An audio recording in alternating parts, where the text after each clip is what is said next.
제목으로 나눕니다. 오늘은 부활절입니다. 기독교 안에서, 그러니까 성경 안에서 보면 많은 절기를 이야기하죠. 근데 절기를 이야기하는 것 중에 가장 많이 들어본 것들은 그냥 유월절, 그 정도죠. 유월절. 그 다음에 초막절. 그 외에도 많은 절기들이 있지만 우리가 들어본 것들 많이 기억하는 것은 이 정도일 겁니다. 그러면 여러분, 성탄절이란 절기가 성경에서 특별히 지키라고 할까요? 그렇지 않습니다. 성경에서는 성탄절이라는 절기를 지켜라 라고 하지 않습니다. 그러면 부활절이라는 절기를 지키라고 할까요? 부활절도 지키라고 하지는 않습니다. 한 가지는 예수님께서 오셔서 지키라고 하신 게 있습니다. 이걸 꼭 행했으면 좋겠다 한 게 있습니다. 근데 지금은 그거를 할 수 없으니까 지나가지만 하신 게 있죠. 이게 뭐냐면 성찬식입니다. 성찬식이라는 거예요. 이 성찬식이라고 하는 것은 예수님께서 마지막으로 십자가에 달리시면서 돌아가시기 전에 제자들에게 하신 하나의 의식이죠. 그 성찬식을 하시면서 예수님께서 하신 말씀이 이 떡은 내 몸이다. 먹어라 하시죠. 그리고 이 잔은, 이 포도주는 내 피다. 마셔라 라고 합니다. 그럼 진짜 몸과 피를 먹고 마시는 건가요? 아닙니다. 이것을 저쪽 천주교를 가보면 떡과 포도주를 마실 때 진짜 떡과 포도주를 먹는다.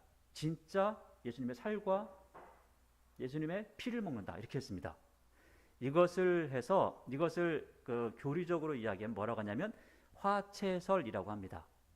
화채설이라는 건 뭐냐면 내가 떡을 잡고 먹는 순간에 내가 씹는 동안에 이게 살로 변한다. 몸으로 변한다. 라는 뜻이에요. 그래서 내가 포도주를 마시는 순간에 그 포도주가 피로 바뀐다. 라는 겁니다. 이게 화채설입니다. 될 화자에 몸이 된 몸체자죠. 그러면 내가 성찬식을 할 때 예수님의 피를 마시고 예수님의 몸을 먹는구나. 이런 느낌이 오겠죠. 그래서 제가 영화를 하나 예전에 본 적이 있는데 그것을 토대로 해서 만든 거예요. 그래서 진짜 그 떡을 먹는데 살이 되고 포도주를 마시는데 이걸 보면은 그 영화를 보면 아주 오싹합니다. 이게 마시다가 쭉 뗐는데 여러분, 피라는 게 조금만 시간 지나면 어떻게 되죠? 굳잖아요. 마시는 순간에 그 굳은 게 쭉 늘어지면서 떨어지는 거예요. 그런 느낌이 있습니다. 그런 영화가 있습니다. 그런데 여러분, 진짜 예수님의 몸으로 변할까요? 아닙니다. 변하는 것이 아니라 예수님께서 말씀하신 것은 내가 이렇게 했다. 내가 너희들을 위해서 죽었다. 그러니까 너희들이 떡과 포도주, 요즘은 우리나라에서는 빵과 포도주로 하는 거 아니에요. 그걸 먹으면서 뭐라고 하시냐면 이게 바뀔 거야 라고 하는 게 아니라 기념해라 라고 말씀하세요. 그래서 이것을 나중에 칼빈이라고 하는 우리 개신교의 학자가 이렇게 얘기했어요. 이것은 영적 임재설이 좋겠다. 영적. 그러니까 우리가 떡과 포도주를 마시지만 그때 주의 성령께서 우리 안에 함께 거하심을 다시 한번 확인하는 그 시간이다라고 하는 겁니다. 또 지금 우리는 떡과 포도주를 마시는 성찬식을 할 때요, 이것을 진짜 예수님의 몸을 먹고 막 예수님의 피를 마시고 이렇게 한다. 그렇지 않습니다. 여러분, 처음에 이 천주교에서 진짜 피로 변하고 살로 변한다 이렇게 하니까 세상 사람들이 뭐라 그러냐면 이 교회는 밀교다. 밀교. 뭔가 비밀이 있는 데다. 저기는 애들을 잡아다가 주일만 되면 하나씩 잡아먹는다더라. 그런 소문이 났습니다. 실제로. 그래가지고 급습해가지고 진짜 애들 잡아먹나 안 잡아먹나 이거 확인도 하는 그런 일들이 실제로 있었다는 거예요. 근데 우리는 그게 아니죠. 사람을 잡아서 다시금 피를 말도 안 되죠. 여러분, 아무리 예수님의 몸과 피라지만 진짜 사람의 살을 먹고 진짜 사람의 피를 마시면 되겠어요? 말도 안 되는 겁니다. 예수님께서는 예수님의 죽으심을 기념하라는 겁니다.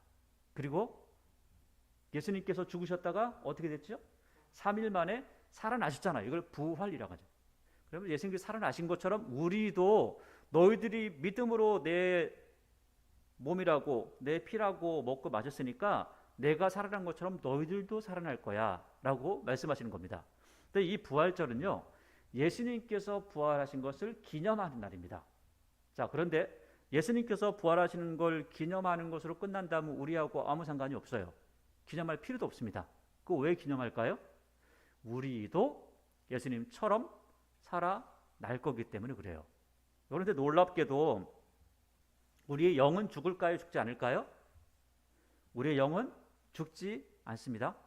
우리의 영은 죽지 않습니다. 그러면 우리의 육체는요? 죽습니다. 자, 그럼 뭐가 부활할까요? 우리의 몸이 부활하는 겁니다. 우리가 항상 신앙 고백을 이 부분은 제가 그 부활절 되면 항상 다뤄서 말씀드리는데 우리의 신앙 고백 가운데 몸의 부활과 영혼이 사는 것을 믿습니다. 이렇게 합니다. 우리의 몸이 부활하는 겁니다. 어떤 사람들은 아이 몸이 죽어가지고 지금 화장해 다 떼서 그냥 없어지고 뭐해서 없어지고 짐승들이 먹어버렸고 해가지고 하는데 무슨 몸이 부활합니까? 이렇게 생각하시면서 우리 영이 부활, 영은 죽지 않습니다. 영은 죽지 않아요. 그럼 뭐가 부활하냐? 우리의 몸이 부활하는 겁니다. 이것을 믿는 겁니다. 예수님께서 뭐가 부활하셨어요? 예수님은 신이시기 때문에 하나님이시기 때문에 영혼은 그 영이 죽지 않습니다. 뭐가 부활했다는 거예요? 몸이 부활했다는 거예요. 그 왜 예수님께서 몸을 가지시고 왜 몸이 또 살아나셔야 됐느냐? 우리에게 첫 번째 열매, 내가 그렇게 된 것처럼 너희도 그렇게 될 거야 라는 것을 보여주고 싶으셨다는 거예요. 그런데 놀라운 것은 예수님께서 부활하셔서 새롭게 가지신 몸은 예전의 몸과는 다른 몸이었다는 거예요. 여러분, 예를 들어서 우리가 부활을 했는데 지금 이 몸 이대로 살아나면 얼마나 불행하겠어요? 요즘 제가 보니까 허리도 좀 아프고 무릎도 좀 아프고, 아니 이렇게 살아나면 시간 지나면 지날수록 더 아프고, 어떤 사람은 손을 못 쓰고 어떤 사람은 다리를 못 쓰고 어떤 사람은 눈이 안 보이고, 그대로 살아나면 얼마나 불행하겠어요? 그게 아니라 예수님께서 말씀하시죠. 예수님께서 변화된 모습을 말씀하세요. 제자들이 모여서 두려워서 떨고 있습니다. 떨고 있는데 예수님께서 나타나셨어요. 갑자기 중간에 딱 나타나신 거예요. 그리고 제자들에게 뭐라고 하시냐면 두려워하지 마라 하시고 또 갑자기 사라지셨어요. 그게 무슨 몸이 그래요? 지금 우리 몸으로는 상상할 수 없는 몸이죠. 그러나 새로운 몸으로, 그래서 이것을 신령한 몸이라고 말씀하고 있습니다. 그러면 그것을 우리는 상상할 수 없잖아요. 그게 뭔지. 그러니까 사도 바울이 사람들에게 아무리 이야기도 잘 못 알아듣는 겁니다.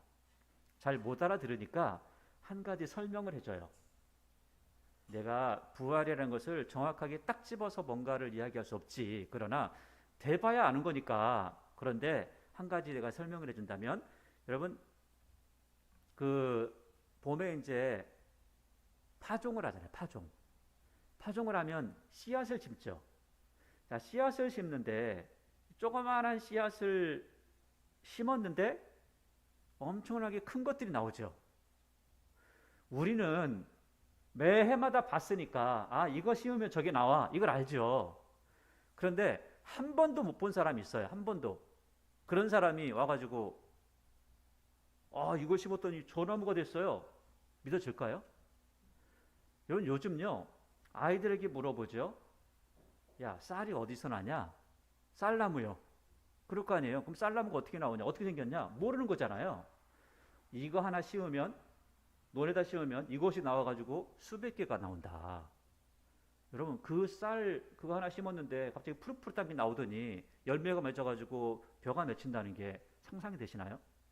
상상이 안 되죠. 제가 보니까 우리 백지사님께서 주신 저 옥천행두라는 게 있어요. 저거 씨앗 조그만 거 하나 심으니까 저기 저렇게 열매가 매달려가지고 그대로 남아있어요. 지금도. 이겁니다. 지금 씨앗을 보면 아무것도 아니고 이게 무슨 소망이 있어? 아무것도 아닌 것 같아.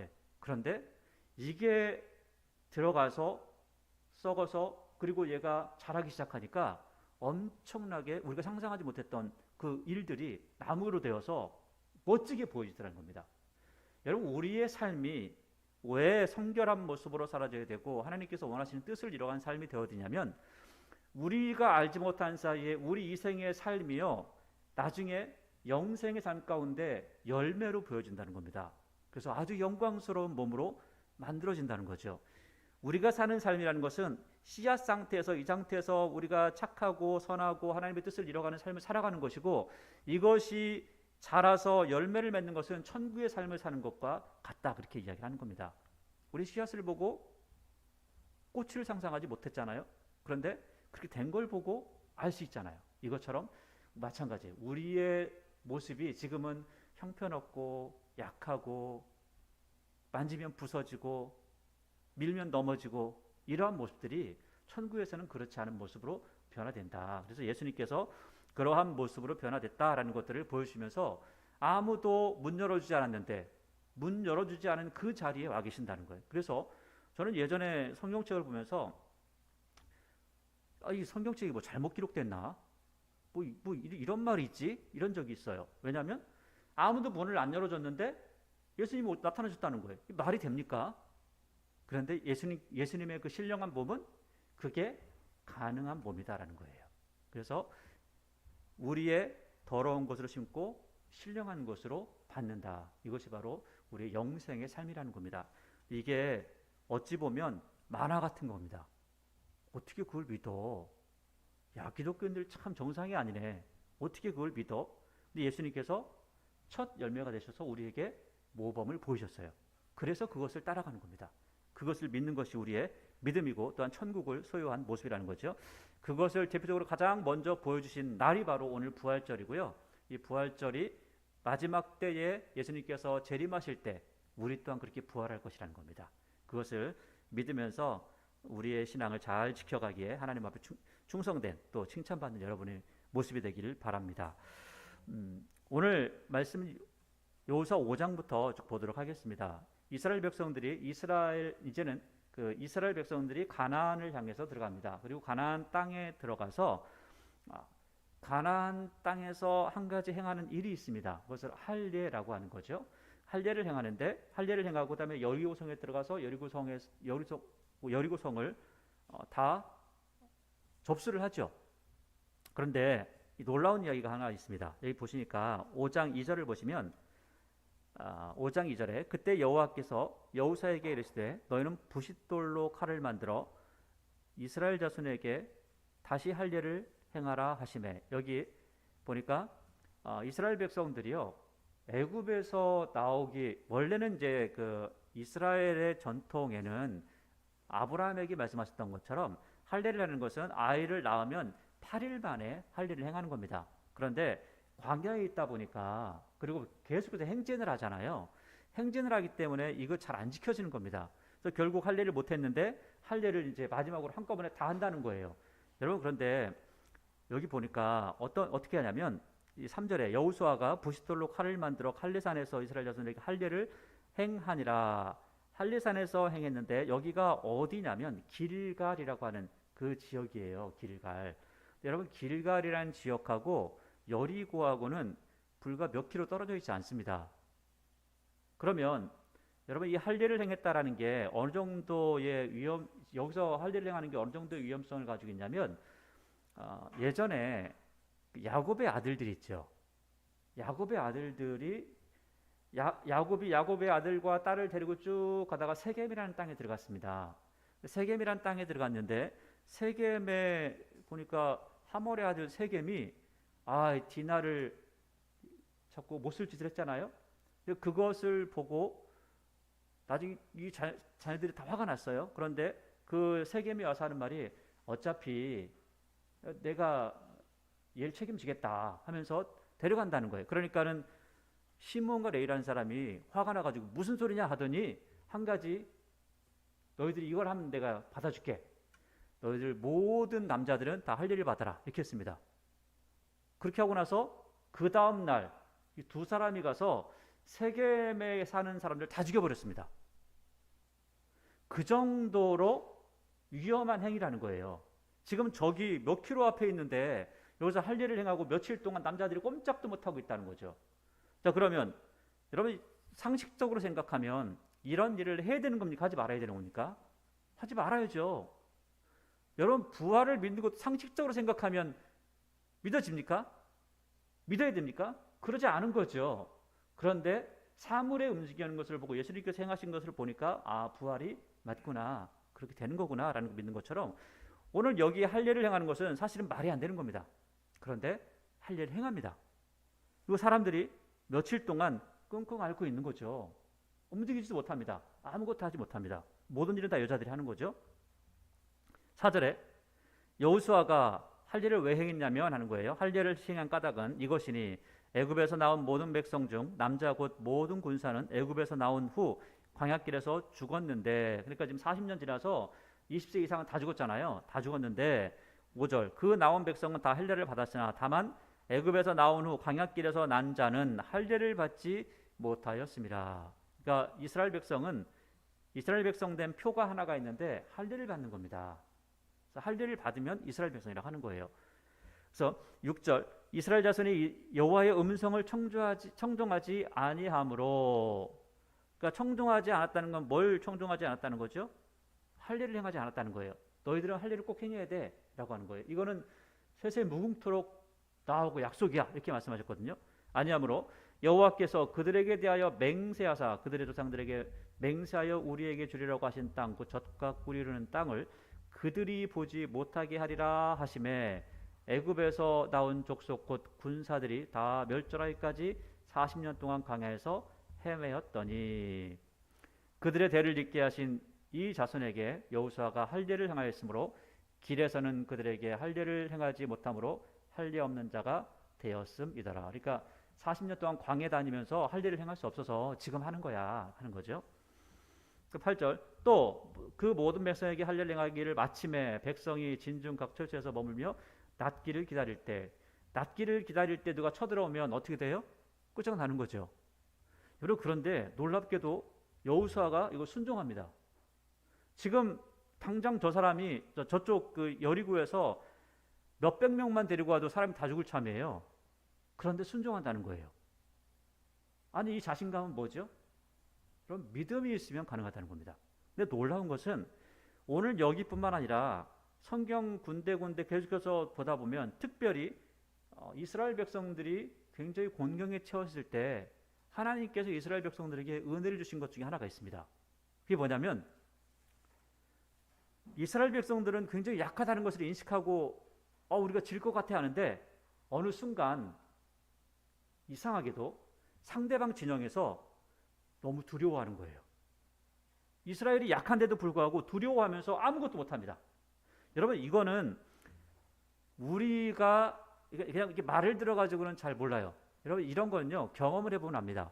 예를 들어서 제가 어릴 때 시골길을 다니면요, 시골길 가다 보면은 무덤 같은 게 참 많잖아요. 이게 길을 가다 보면 집에 가는 길이 좀 그래요. 그러다 보면은 딱 가다가 그 무덤 같은 게 있으면 곧바로 가지 않고 슬금슬금 옆으로 갑니다. 그래서 그러다 소리라도 한번 나보세요. 그러면 움직일 수 있을까요? 못 움직일까요? 전혀 못 움직입니다. 바짝 얼어 있습니다. 이거예요. 이스라엘 백성들은 하나님 말씀을 순종했을 뿐인데 여리고 사람들은요 두려움이 엄습하는 겁니다. 움직일 수가 없어요. 싸울 수가 없어요. 이러한 두려움을 여리고 사람들에게 주셨다는 겁니다. 그 뒤에 그런 이야기를 다 하고 있어요. 그 전에도 했었고 그 뒤에 보면 그랬다고 다 이야기합니다. 그들이 두려워서 아무것도 하지 못한다는 거예요. 여러분 그래서 여호수아는 하나님의 말씀을 따르면 되는 겁니다. 우리도 마찬가지죠. 하나님의 말씀을 따라 살아가면 되는 겁니다. 뭐 이건 저렇고요, 저건 이런데요, 이건 뭐 이유가 있어서 그럴 필요 없습니다. 왜? 하나님은 우리보다 훨씬 더 지혜로우시기 때문에 그렇습니다. 9절에 여호와께서 여호수아에게 이르시되 내가 오늘 애굽의 수치를 너희에게서 떠나가게 하였다 하였으므로 그곳 이름을 오늘까지 길갈이라 하였느니라. 길갈이라는 것은 굴러간다라는 뜻이고요. 그러니까 그러니까 애굽에 400년 동안 종으로 살지 않았냐. 그 모든 수치를 다 떨쳐버려라. 이제 끝났다. 이제 편안하게 살면 돼. 라고 말씀하시는 거죠. 자유를 줬다는 거죠. 10절에 또 이스라엘 자손이 길갈에 진쳤고 그달 14일 저녁에는 그러니까 1월 14일에서 이때 유월절을 지켰다라고 합니다. 그러니까 가나안 땅에 들어가서 첫 번째 유월절을 지키는 겁니다. 이 첫 번째 유월절을 지킨 게 어떤 의미를 줬냐면 11절에 보니까 유월절 이튿날, 그러니까 유월절까지는 만나와 메추라기가 왔다는 거예요. 만나를 먹었다는 거죠. 그런데 이튿날에 그 땅의 수산물을 먹되 그날에 무교병과 볶은 곡식을 먹었더라. 그러니까 유월절을 지키면서 그 동네에서 나는 곡식을 먹었다는 거예요. 여러분 우리는 만나 먹으면 좋을 것 같지만 이스라엘 백성들은요 만나 하면 아주 그냥 징글징글하답니다. 아유 이걸 또 먹어야 돼? 여러분 그 맛동산을 가지고 여러분 평생 먹어보라고 하세요. 먹을 수 있을까요? 먹고 살 수 있을까요? 맛동산만 먹어야 돼. 다른 거 먹으면 안 돼. 그럼 먹을 수 있을까요? 한 번, 두 번은 맛있죠. 하루 이틀은 먹을 수 있겠죠. 1년 내내 40년 동안 먹어보세요. 못 먹습니다. 정말 맛이 없습니다. 질리겠죠. 그 뭐가 맛있냐면 땅에서 나는 수산물이 맛있습니다. 이런 것들을 먹었다는 거죠. 12절 또 그 땅의 수산물을 먹은 다음 날에 만나가 그쳤으니 이때 그쳤습니다. 이때 이후로는 만나가 떨어지지 않습니다. 이스라엘 사람들이 다시는 만나를 얻지 못하였고 그 해에 가나안 땅의 소출을 먹었더라. 이때부터 가나안 땅에 있는 것을 먹는 겁니다. 왜냐하면 이 당시에 여리고라고 하는 성이 있잖아요. 우리는 어떻게 이 사람들이 먹어? 이렇게 생각하잖아요. 근데 여리고라고 하는 성이 있으면 우리나라도 마찬가지입니다. 성이 있으면 성이라는 것은 전쟁이 났을 때 사람들이 거기에서 피해 있는 겁니다. 그런 전쟁이 없을 시에는 어디 살죠? 사람들이 밖에 사는 겁니다. 그 농사 짓는 거예요. 농사를 다 지어놓고 그리고 나서 그걸 다 걷어가지고 먹는 건데 마침 이스라엘 백성들이 들어갔을 때 사람들이 너무 두려워서 다 집에 들어가 버린 겁니다. 성에 들어간 거예요. 그러니까 성 밖에 있는 모든 것들은 누구께 된 거죠? 이스라엘 백성께 된 겁니다. 이스라엘 백성들이 걷어서 그걸 먹는 겁니다. 아마 이 사람들은 이 농사일을 하지 않았었기 때문에 굉장히 서툴렀을지도 모릅니다. 그런데도 불구하고 먹고 마시고 그리고 나니까는 야 만나는 못 먹겠다. 만나는 줘도 안 먹는 거죠. 그래서 하나님께서 안 먹는 거 내가 뭐하러 주겠냐 하면서 멈추시는 거죠. 13절부터 15절 내용은 갑자기 특이한 내용이 나옵니다. 여기 보니까 여호수아가 여리고 가까이 이르렀을 때 이제 할 일도 끝나고 이제 여리고를 차지해야 되겠구나 라면서 가는 거죠. 여리고 가까이 이르렀을 때에 눈을 들어 본즉 한 사람이요 칼을 빼들고 마주 서 있는지라. 그러니까 지금 여호수아가 가고 있는데 갑자기 앞에 누가 나타나더니 칼을 딱 빼들고 나타나는 겁니다. 그러니까 무섭겠죠. 아니 지금 여호수아 바로 앞에 나타난 거예요. 너무 무서운 거죠. 무서운데 그러니까 여호수아가 나아가서 그에게 묻습니다. 묻되 너는 우리를 위하느냐 우리의 적들을 위하느냐 하니. 그러니까 여호수아가 묻는 거죠. 너 우리 편이야 쟤네 편이야. 그러니까 우리 편이면 내가 살려주고 쟤네 편이면 내가 죽일 거야 라고 하는 거죠. 그러니까 14절에 그가 이르되 아니라 나는 여호와의 군대 장관으로 지금 안노라. 그러니까 그가 뭐라고 하냐면 너희 편도 아니고 쟤들 편도 아니야 라고 하는 거예요. 여러분 놀랍지 않으세요? 뒤에 보니까 나는 여호와의 군대 대장으로 지금 왔다고 하죠. 여러분 여호와의 군대 대장으로 왔으면 여호와의 군대 대장은 여호수아에게 뭐라고 대답해야 되는 거예요? 나 니네 편이야. 걱정하지 마. 내가 다 해줄게. 무조건 내 편일 거야. 내 편이어야 돼. 아니 내 편 아니면 안 돼. 이런 식으로 자꾸 하죠. 근데 하나님께서 뭐라고 하냐면 네 편도 제 편도 아니야. 이렇게 말씀을 놀랍게도 그렇게 말씀하시는 거예요. 여러분 가나안 사람들이 얼마나 악한 사람들입니까? 그러면 쟤들 편은 아니야 할 텐데 안 그래요. 그 뒤에 보면서 이제 다시 한 말씀드리겠습니다. 다시 14절 그가 이르되 아니라 나는 군대장관으로 여호와의 군대장관으로 지금 왔느니라 하는지라. 여호수아가 얼굴을 땅에 대고 엎드려 절하고 그에게 이르되 내 주여 종에게 무슨 말씀을 하려 하시나이까. 보세요. 이렇게 하니까 나는 군대장관으로 왔다 하니까 여호수아가 얼굴을 땅에 대고 절했죠. 원래 천사는 절을 받을까요 안 받을까요? 천사는 절을 받지 않습니다. 천사는 절을 받지 않습니다. 천사는 절을 하면 뭐라고 하냐면 야 무슨 소리야 나도 하나님의 종된 자야 하면서 나한테 절하지 말고 누구한테 절하라고 그래요? 하나님께 절해라 이렇게 합니다. 놀랍게 여기는 절을 받아요, 안 받아요? 받죠. 이런 경우가 몇 군데가 있습니다. 그래서 이것을 보면서 성경학자들이 이상하다는 거예요. 왜 절을 받는 거예요, 천사가? 왜 그러지? 그래서 스가랴서에 나오는 그 천사라고 하는 사람, 존재가 하나 있고요. 여기 여호수아도 마찬가지로 이 천사라는 존재가 있는데 이 분들에 대해서는 뭐라고 하냐면 예수님께서 현현하신 거다. 예수님께서 우리 인간이 되시기 전에 사람들에게 보여주신 일이 있다라고 하는 것들을 이야기합니다. 그래서 예수님이 현현이다라고 합니다. 천사가 이 절을 받는 것이 아니라 하나님께서, 예수님께서 절을 받는다라고 이렇게 이야기를 하고 있습니다. 실제로 그런 것 같아요. 천사는 절대 절을 받지 않습니다.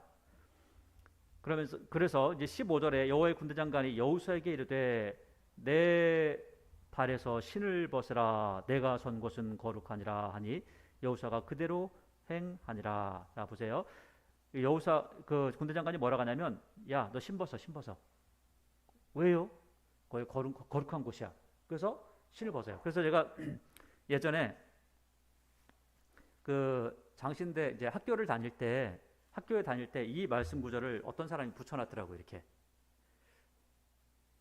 방에 들어올 때 뭐 벗으라는 거예요? 신발 벗고 들어와라. 그 얘기를 할 때 이걸 건방지게 이런 말씀을 적어놨어요. 그렇죠? 하나님께서 하시는 말씀 아니에요. 여러분 이 말씀이 아니 그 땅이 거룩하다고 신발을 벗어? 우리 문화하고는 안 맞아요. 그런데 제가 지난주에 말씀드렸죠. 어른들을 뵐 때는 우리는 인사할 때 뭐 한다고요? 모자를 벗고 인사한다고 그랬죠. 저기 이스라엘 사람들도 그렇고 저기 서양 사람들이 보면 그 조금 이해가 안 되는 행동들이겠죠. 아무 상관없잖아요. 그런데 그렇게 하거든요. 그런 겁니다. 그러니까 이런 것들이 문제가 안 되는 거고 우리나라는요. 악수를 하면 손 아래 사람은 두 손을 이렇게 해가지고 악수를 합니다. 이게 예의죠. 서양 사람들은요.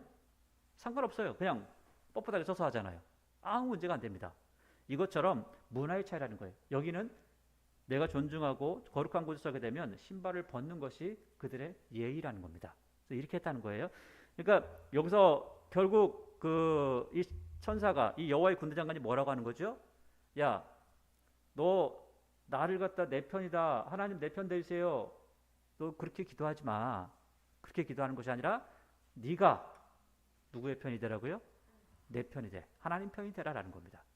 여러분 하나님 앞에 기도할 때 우리의 기도가 굉장히 이런 부분으로 생길 경우가 있습니다. 그냥 하나님 내 편, 하나님 내 편 아니에요. 하나님께서는 우리에게 뭐라고 하시냐면 네가 내 편이 돼봐. 내가 뭘 말하는지 좀 잘 듣고 내가 원하는 대로 좀 살아봐 라고 말씀하시는 겁니다. 오늘 그 말씀을 하고 있는 거죠. 그래서 그 뒤로부터 그 순종하라는 겁니다. 내가 원하는 대로 좀 움직였으면 좋겠어. 그래서 여리고 성도, 아이 성도 그 뒤에 모든 전투가 내가 원하는 방식으로 했으면 좋겠다라고 합니다. 그 원하는 방식대로 하는데 문제가 생기는 과정들이 있는 거죠. 그것도 우리가 살펴보겠죠. 여리고 이게 6장에 보니까 이스라엘 자손들로 말미암아 여리고는 굳게 닫혔고 여러분 지금 할례할 그 전부터 문이 어떻게 했어요? 굳게 닫혔어요. 왜? 무서우니까. 나와보지도 못하는 겁니다. 할 일을 행하도. 2절 여호와께서 여호수아에게 이르시되 보라 내가 여리고와 그 왕과 용사들을 내 손에 넘겨주었으니 누가 넘겨줬어요? 하나님께서 넘겨주셨어요. 끝났다는 거예요. 하나님께서 벌써 끝내셨다는 거예요. 그냥 가지기만 하면 된다는 거죠. 3절 그런데 이 방법이 또 독특해요. 그냥 주시는 게 아니고 전쟁에서 하는 것도 아니고 또 다른 방법으로 주신다는 거죠. 3절에 너희 모든 군사는 그 성을 둘러 그 성 주위를 매일 한 번씩 돌되 엿새 동안 한 바퀴씩 돌아라. 그 다음에 제사장 7은 7 나팔을 잡고 언약궤 앞에서 나아갈 것이요 7째 날에는 그 성읍 7번을 돌며 그 제사장들은 나팔을 불 것이며 제사장들이 양각 나팔을 길게 불어 그 나팔 소리가 너희에게 들릴 때에는 백성은 다 큰 소리로 외쳐 부를 것이라. 그리하면 그 성벽이 무너져 내리리니 백성은 각기 앞으로 올라갈지니라 하시매. 여러분 이게요 아주 특이한 내용이죠. 그냥 하루에 한 바퀴씩 돌아. 그런데 하루에 한 바퀴 돌고 마지막 날 7째 날 7바퀴 돌고 소리 한번 빵 지르면은 무너진다는 거예요. 이런 만화 같은 이야기가 있습니까? 근데 하나님께서 그렇게 하라는 겁니다. 여러분 이거 보통 믿음을 가지고 이렇게 하겠어요? 못합니다. 여리고성 한 바퀴 도는 것도 쉽지 않을 텐데 마지막 날 7바퀴 돌아보세요. 얼마나 힘들겠어요. 그거 뭐 우리 집 한 바퀴 도는 게 아니잖아요. 요성동 한 바퀴 도는 정도가 아니라고요. 엄청 먼 길이거든요. 근데 그 길을 얼마나 힘들겠습니까? 그런데 그 길을 돌라는 거예요. 그리고 소리 지르면 무너질 거라는 거예요. 이거 참 어찌 보면 사람들이, 세상 사람들이 보면요, 미친 짓 하는 거야. 그럴 수 있습니다. 그런데 이것을 믿음으로 여호수아가 받아들였고요. 여호수아가 하자고 하니까 이스라엘 백성들은 믿음으로 받아들이고 함께 돕니다. 그것도 참 특이한 지점이죠. 대단한 믿음을 가지고 돈다는 겁니다. 그런데 이것은 우리가 볼 때의 모습이고요. 여리고 사람들이 저 위에서 밑에 사람들이 말 한마디도 안 하고 돕니다. 조용하게 돌아요. 그냥 발자국 소리밖에 안 나요. 왜냐하면 그렇게 말하지 말라고 그랬거든요. 그러면 사람들이 매일마다 와서 한 바퀴 돌 때마다 그 사람들의 마음은 어땠을까요? 간담이 서늘하죠. 얼마나 무섭겠어요. 쟤들이 왜 도는 거야 도대체. 아니 이것도 일주일씩이나 왜 도는 거야. 마지막 날 보니까 하나님께서 그렇게 하라고 해서 진짜 무너졌다는 거예요. 그 이야기를 하고 있는 겁니다. 자, 7절. 또 백성에게 이르되 나아가서 그 성을 돌되 무장한 자들이 여호와의 궤 앞에 나아갈지니라 하니라. 혹시라도 누군가가 나오면 그들을 칠 수 있으니까. 그 무장한 자들이 앞에 없으면 무장한 자들 없네? 그럼 우리가 나와서 싸우자 이렇게 할 수 있으니까 앞에 놓고 하는 겁니다. 8절. 여호수아가 백성에게 이르기를 마침에 제사장 7은 양각 나팔 7을 잡고 여호와 앞에 나아가며 나팔을 불고 여호와의 언약궤는 그 뒤를 따르며 그 무장한 자들은 나팔 부는 제사장들 앞에 행진하며 후군은 궤 뒤를 따르고 제사장들은 나팔을 불며 행진하더라. 여러분 설명할 게 없죠? 읽어보면 다 아는 거죠? 10절. 여호수아가 백성에게 명령하이르되 너희는 외치지 말며 너희 음성을 들리게 하지 말라. 말 절대 하지 마. 그죠? 너희 입에서 아무 말도 하지 말라. 그리하다가 내가 너희에게 명령하여 외치라 하는 날에 외칠지니라 하고 여호와의 궤가 그 성읍 한 번 돌게 하고 그들이 진영으로 돌아와서 진영에서 하룻밤 잤습니다. 자, 12절. 또 여호수아가 아침에 일찍 일어나니 제사장들이 여호와의 궤를 메고 제사장 7은 양각 나팔 7을 잡고 여호와의 궤 앞에서 계속 행진하며 나팔을 불고 무장한 자들은 그 앞에 행진하며 후군은 여호와의 궤 뒤를 따르고 제사장들은 나팔을 불며 행진하니라. 그 둘째 날에도 그 성을 한 번 돌고 진영으로 돌아오니라. 엿새 동안을 이같이 행하니라. 여러분 6일 동안을요. 지금 여리고성에 사는 사람, 원래 밖에 사는 사람들이 안으로 들어간 거예요. 안에 들어가가지고 그냥 밖에서 내 집 주위를 막 도는 사람을 막 계속 보는 겁니다. 엿새 동안을. 얼마나 무섭겠어요. 지금 자기 땅도 아니면서 자기 땅으로 지금 막 생각하고 돌고 있는 거예요. 지금 이 사람들이. 그러니까 15절. 일곱째 날 새벽에 그들이 일찍 일어나서 전과 같은 방식으로 그 성을 7번 도니 그 성을 7번 돌기는 그날뿐이더라. 7번째에는 제사장들이 나팔을 불 때에 여호수아가 백성에게 이르되 외치라. 여호와께서 너희에게 이 성을 주셨느니라. 이 성과 그 가운데 있는 모든 것은 여호와께 온전히 바치되 기생라합과 그 집에 동거하는 자는 모두 살려주라. 이는 우리가 보낸 사자들을 그가 숨겨 주었음이니라. 그러니까 여기서 여기에서 차지하는 모든 것들은 사람들이 가지면 안 돼요. 여리고성에 있는 것은. 왜냐하면 첫 번째 것은 다 누구 거라고 그랬죠? 하나님 거니까. 그래서 이런 말씀들을 토대로 해가지고 옛날 어른들이 어떻게 했냐면 내가 농사 짓고 첫 번째 소출을 하나님 앞에 드리고 내가 직장에 들어가면 첫 번째 걸 하나님 앞에 드리고 막 이런 거 있잖아요. 이런 것들이 이런 말씀들입니다. 첫 번째 것은 하나님의 것이라는 거예요. 그래서 그런 말씀도 실제로 이제 레위기 속에 다 있는 부분들이고 그래서 이스라엘 백성들에게는 다 적용이 되는 거죠. 그러니까 오늘 하나님께서 말씀하시는 거예요. 첫 번째 여리고성 차지할 때 다 죽여. 하나도 산을 놓지 마.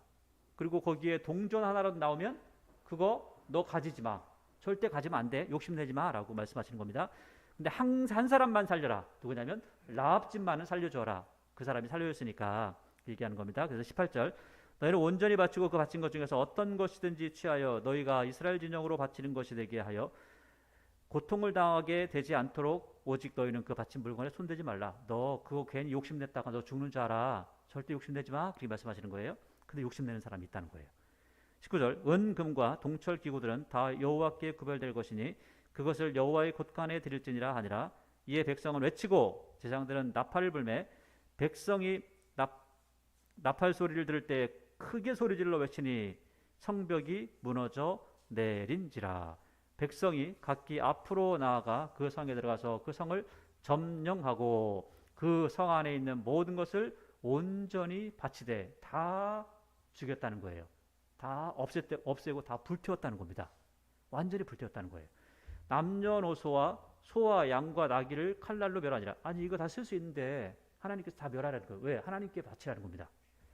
22절 여호수아가 그 땅을 정탐한 두 사람에게 이르되 그 기생의 집에 들어가서 너희가 그 여인에게 맹세한 대로 그와 그에게 속한 모든 것을 이끌어내라 하매 이 중에 이 기생과 결혼한 사람이 있습니다. 두 정탐꾼 중에 한 사람 살몬이라는 사람이에요. 그 살몬이 다윗의 족보 가운데 있습니다. 그래서 기생 라합이 다윗의 할머니가 되는 거예요. 쭉 조상 중에 할머니 조상이 되는 거죠. 23절 여기서 보니까 여러분 기생하니까 우리가 생각하는 그 기생 뭐 이런 뭐 그런 게 아니에요. 그런 게 아닙니다. 술집에서 사람들에게 술 파는 이제 그런 정도의 사람들입니다. 그 정도로 생각하시면 돼요. 그러니까 또 뭐 이번에 어떤 목사가 나와가지고 뭐 예수님의 족보 중에 뭐 나온 여자들은 다 무슨 뭐 그 창녀다 뭐 이렇게 했던데 아닙니다. 그 목사라고 하는 분이 잘못 알고 있는 거예요.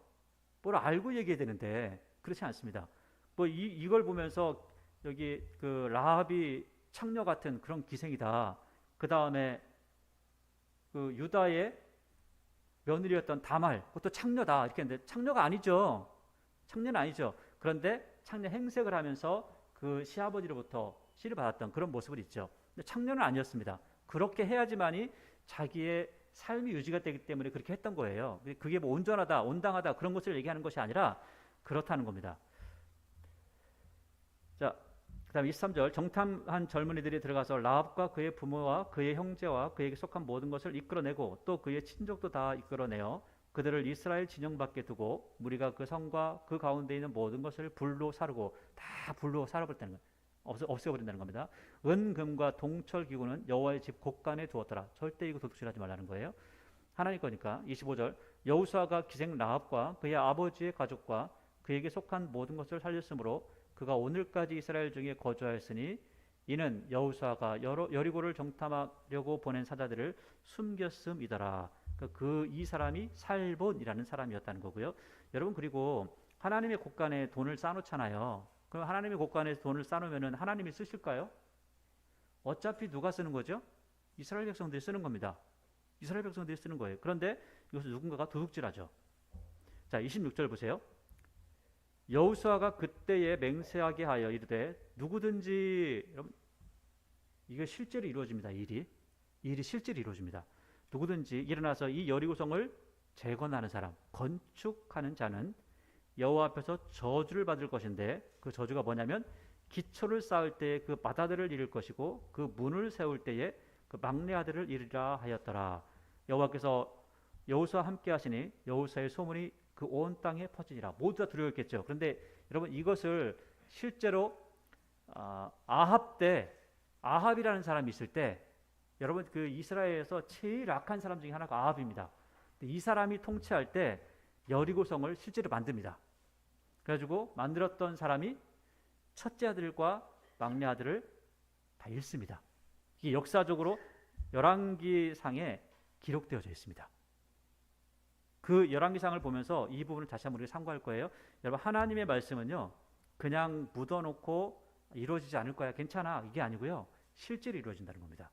여러분들이 하나님을 믿는 믿음 안에 살아가면 오늘 여호수아가 겪었던 모든 것들을 여러분들 삶 속에서 체험할 수 있다는 겁니다. 그렇다고 해서 뭐 성을 7바퀴 돌으니까 그 성을 내게 되었다 이런 게 아니에요. 여러분 이런 일 하면 안 됩니다. 이런 일 해가지고 또 그냥 오늘 저거 한 바퀴 돌 거야 저거 뭐 풍리 아파트 한 바퀴 돌 거야 그러지 마세요. 그런다고 얻어지는 게 아닙니다. 이것은요 미신적인 거예요. 그러나 여기서 말씀하는 것은 하나님께서 단회적으로 딱 한 번만 이런 일을 행해 그러면 내가 줄 거야. 그리고 그 이후로는 또 한 적이 있어요 없어요? 없습니다. 절대 없습니다. 그러니까 이거를 따라서 또 이거 돌면 내 거 될 거야 이런 식으로 하면 엉뚱한 신앙을 가진다는 거죠. 오늘 하나님의 말씀을 믿고 할 일을 행했던 여호수아 이스라엘 백성입니다. 그런데 그들은 죽지 않고 여리고를 차지합니다. 여러분 사람들이 볼 때는 미친 사람들입니다. 정신 나간 사람들입니다. 여러분 어쩌면 보이지 않는 하나님을 믿는 우리의 모습이요, 세상 사람들이 볼 때는 정신 나간 사람들입니다. 말도 안 되는 소리들을 하는 겁니다. 그러나 오늘 어쩌면 사람들이 볼 때 미친 것 같은 이 여호수아와 이스라엘 백성들의 모습이 하나님께서 보시기에 최고로 칭찬할 모습이었다면 우리도 마찬가지입니다. 사람들이 어찌 보든 간에 부활의 믿음을 가지고 하나님 말씀 안에 살아가고자 하는 그 믿음을 가진 사람들을 향해서 하나님께서는 기뻐하시고 또 우리를 위해서 천국을 예비하신다는 거죠. 여러분들 마음속에 오늘 여호수아가 그랬던 것처럼 항상 하나님 말씀에 순종하시길 바라고, 또한 그 가운데 하나님 앞에 영광 드리며 하나님의 이름을 높이는 귀한 일꾼들 되시기를 바랍니다.